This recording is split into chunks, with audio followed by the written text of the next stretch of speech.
Hey, what's up mga sir? It's me again, Sir God.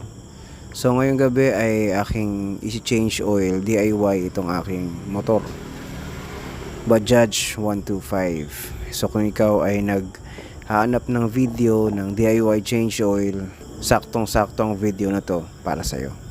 Napakasimple lang naman mag-change oil mga sir. Kailangan mo lang ng simple tools at kailangan mo maintindihan yung konsepto ng change oil. Pero minsan kasi sa sobrang busy natin sa trabaho, pinapaservice natin sa iba. Pero kung gusto mo ikaw mismo matuto kung paano mag-change oil, simple lang yung konsepto. Kailangan mo lang tanggalin yung lumang oil at palitan ng bagong oil. Kaya tinatawag na change oil. So yung una mong gagawin mga sir is kailangan mong tanggalin yung drain cap, yung tornilyo kung saan lalabas yung lumang langis. Pag natanggal mo na yun, syempre lalabas na yung langis, di ba?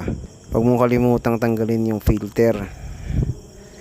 Kasi kailangan malinisan mo rin yun. Pwede mong punasan or pwede mong hugasan. Pero kailangan punasan mo ng maayos at kailangan tuyong-tuyo bago mo ibalik dun sa makina. Kung ikaw lang mismo yung magdi-DIY, patuluin mo mabuti yung langis na luma. Yung iba, mga 1 hour o buong magdamag nilang pinapatulo.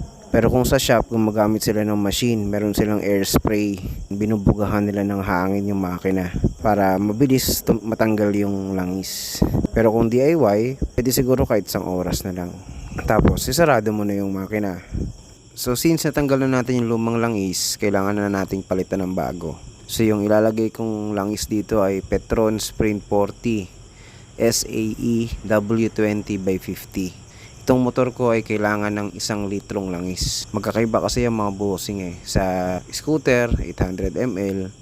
Sa mga higher displacement, 1 liter. So check nyo yung manual ng motor nyo. Or pwedeng check nyo sa Google kung ilang ml ba talaga yung kailangang ilagay sa motor nyo. Kasi magkakaiba yon para sigurado. So sa part na to mga boss is ilalagay ko na yung langis. So kailangan mo lang tanggalin yung oil cap. Tapos isasalin mo na yung langis. Pwede kang gumamit ng imbudo para malinis yung trabaho at wala masyadong tapon sa langis mo. Dahan-dahan lang yung paglalagay kasi kapag may nadali mo, matatapon yung langis. So matatapos din yan.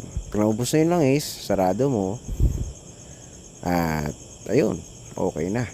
So ngayon mga sir, babalik ko na yung motor sa garahe. Usually kapag bagong change oil yung motor mo, ang sarap paandarin kasi parang bago ulit yung motor. Tahimik yung makina at ang sarap niyang i-drive.